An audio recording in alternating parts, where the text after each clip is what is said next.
YS Rajasekhar Reddy పూర్వీకులది Kadapa జిల్లా పులివెందుల తాలూకాలోని బలపనూరు గ్రామం. రాజశేఖర్ రెడ్డి ముత్తాత పేరు ఎడగూరు పుల్లారెడ్డి, ఆయన భార్య పేరు అచ్చమ్మ.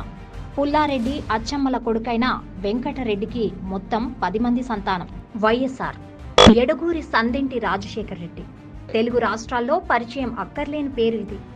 వృత్తిపరంగా వైద్యుడైన రాజశేఖర్ రెడ్డి రాజకీయాల్లోకి ప్రవేశించి అనేక పదవులు అధిరోహించారు. 2004 నుండి 2009 మధ్యకాలంలో ఉమ్మడి ఆంధ్రప్రదేశ్ ముఖ్యమంత్రిగా పనిచేశారు.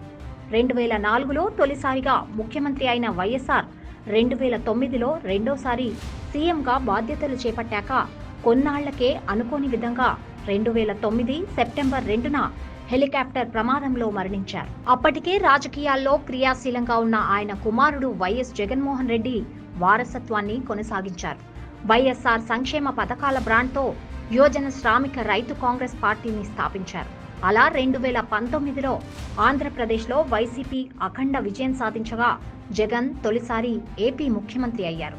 2024లో దారుణంగా ఆయన పార్టీ ఓడిపోగా ప్రతిపక్ష హోదా దక్కుతుందో లేదో కూడా తెలియని పరిస్థితి నెలకొంది. అయితే వైఎస్ఆర్ కుటుంబం నుండి చాలా మంది రాజకీయాల్లో ఉన్నారు. ప్రత్యక్షంగా కొందరు లేకపోయినా వెనుక నుండి వారికి మద్దతిస్తుంటారు.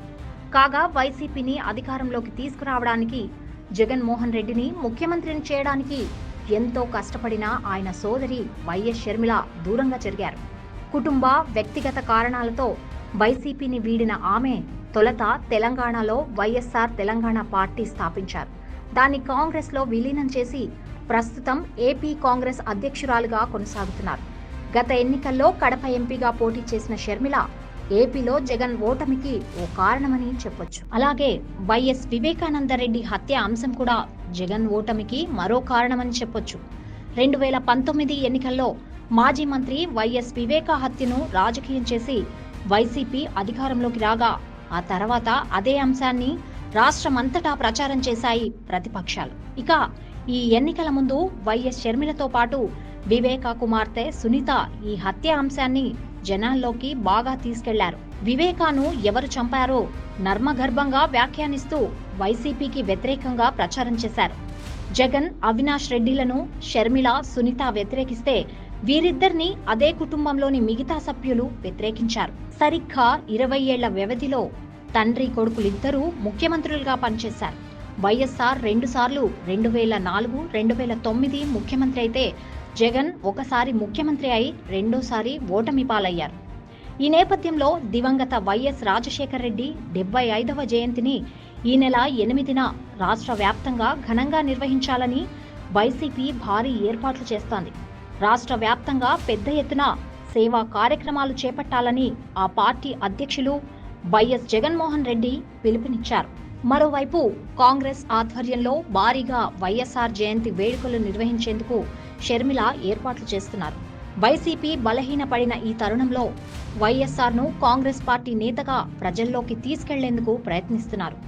ఎవరికి వారే నిజమైన వారసులం మేమేనని చెప్పుకుంటున్నారు. ఈ నేపథ్యంలో వైఎస్ఆర్ వంశం గురించి ఓ లుక్కేద్దాం.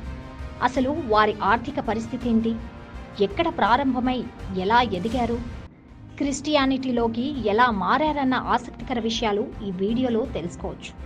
వైఎస్ రాజశేఖర్ రెడ్డి పూర్వీకులది కడప జిల్లా పులివెందుల తాలూకాలోని బలపనూరు గ్రామం. రాజశేఖర్ రెడ్డి ముత్తాత పేరు ఎడుగూరి పుల్లారెడ్డి, ఆయన భార్య పేరు అచ్చమ్మ. పుల్లారెడ్డి అచ్చమ్మల కొడుకైన వెంకటరెడ్డికి మొత్తం 10 మంది సంతానం. వారిలో 5గురు కొడుకులు, 5గురు కుమార్తెలు. వారిలో 6వ సంతానంగా రాజారెడ్డి జన్మించారు. వైఎస్ రాజశేఖర్ రెడ్డి తాతైన వెంకటరెడ్డి వెంకటేశ్వర స్వామి వీరభక్తుడు. ఆయన మేనమామ చినకొండారెడ్డి తెలుగు ఉపాధ్యాయుడు కావడంతో చిన్నతనం నుండి వెంకటరెడ్డి సీసపద్యాలు రాసేవారు. నిత్యం ఓం నమ శివాయ అంటూ పంచాక్షరి మంత్రం జపించేవారు. అయితే వారి ఆర్థిక పరిస్థితి అంతంత మాత్రం కావడంతో చదువును మధ్యలోనే వదిలేశారు. తండ్రి పుల్లారెడ్డితో కలిసి వ్యవసాయం చేశారు. వెంకటరెడ్డి మొదటి భార్య సంతానం లేకపోవడంతో మంగమ్మతో రెండో వివాహం జరిగింది. వారిద్దరికీ రాజారెడ్డితో సహా 10 మంది సంతానం కలిగింది. కాగా భారమైన సంతానంతో 1933లో వెంకటరెడ్డి బలపనూరు నుండి పులివెందులకు వలస వచ్చారు. ఆ సమయంలోనే క్రిస్టియన్ మిషనరీల సహాయంతో గంపెడు సంతానాన్ని పోషించుకున్నారు. అలా రాజశేఖర్ రెడ్డి తాత తొలిసారిగా కుటుంబంలో క్రైస్తవాన్ని స్వీకరించారు. కాస్త ఆర్థికంగా సర్దుకున్న తర్వాత వెంకట్రెడ్డి పులివెందులలో బత్తాయి సాగు ప్రారంభించారు. తర్వాత కర్ణాటకలోని జోగ్ అనే జలపాత ప్రాంతంలో కాంట్రాక్టు పనులు దక్కించుకున్నారు.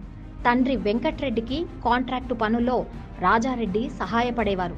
అలాగే నెమ్మదిగా ఆర్థిక పరిస్థితులు మెరుగుపడ్డాయి. పిల్లలందరూ కుమార్తెలతో సహా ఉన్నత చదువులు చదివారు. రాజారెడ్డి సోదరి సుగుణమ్మ కడప జిల్లాలో తొలి మహిళా గ్రాడ్యుయేట్. ఆంధ్ర యూనివర్సిటీ నుండి గోల్డ్ మెడల్ కూడా పొందారామె. అలా కాలక్రమేణా దశ తిరిగి వైఎస్ వెంకటరెడ్డి 120 ఎకరాలు కొనే స్థాయికి చేరుకున్నారు. స్వయాన మేనకోడలైన జయమ్మను వివాహం చేసుకున్నారు. వారికి 6 సంతానం కలిగింది. వారిలో రెండో సంతానం వైఎస్ రాజశేఖర్ రెడ్డి. ఆయన తర్వాత మూడో సంతానంగా వివేకానందరెడ్డి జన్మించారు.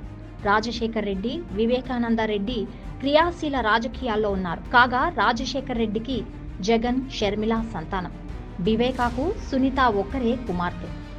కాగా వైఎస్ఆర్ తాత వెంకట్రెడ్డికి రెండో భార్య మంగమ్మతో 10 మంది సంతానం కలగగా మొదటి భార్య లక్ష్మితో 1 సంతానం కలిగారు. ఆయనే చినకొండారెడ్డి. రాజారెడ్డికి 4 కుమారులు: జార్జ్ రెడ్డి, రాజశేఖర్ రెడ్డి, వివేకానందరెడ్డి, సుధాకర్ రెడ్డి, రవీందర్ రెడ్డి. 1 కుమార్తె విమలమ్మ. చినకొండారెడ్డికి 10 మంది సంతానం కలగగా వారిలో 6వ కూతురు సుగుణమ్మ, 9వ కుమారుడు వైఎస్ భాస్కర్ రెడ్డి అందరికీ తెలుసు. సుగుణమ్మ, భాస్కర్ రెడ్డి కుండ మార్పిడి పెళ్లిళ్లు చేసుకున్నారు. సుగుణమ్మ ఈసీ గంగిరెడ్డిలకు భారతి కుమార్తె. భాస్కర్ రెడ్డి, లక్ష్మమ్మలకు వైఎస్ అవినాష్ రెడ్డి కుమారుడు. ఇలా భారతి, అవినాష్ రెడ్డి వరుసకు మేనబావ మడతళ్లవుతారు. ఇక వైఎస్ జగన్, భారతి దంపతులకు హర్ష, వర్ష అనే 2 కుమార్తెలు ఉన్నారు. వైఎస్ షర్మిల, అనిల్ కుమార్ దంపతులకు 1 కుమారుడు, కుమార్తె ఉన్నారు.